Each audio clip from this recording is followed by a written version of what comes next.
troviamo su un porto molto profondo, quindi di conseguenza non è come una spiaggia o come uno spot che non conosciamo bene, che possiamo andare da sinistra verso destra per sondare e trovare punti. Diciamo che la parte centrale dove passano le barche generalmente è quella più profonda, si crea un canalone di passaggio dove in teoria i pesci si concentrano lì, appunto perché è una zona dove le barche, la corrente sposta le sostanze nutritive e loro ci vanno a mangiare abitualmente.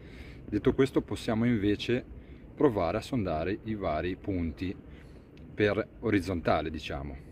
Quindi proviamo a fare dei lanci un po' più lunghi, un po' più corti, medi, intermedi, e può essere una tecnica. Magari c'è un punto particolarmente di mangianza a pochi metri di distanza mentre noi stiamo lanciando molto dentro il porto. Quindi abbiamo più possibilità di sondare avendo già molti metri a disposizione che ci dà appunto questo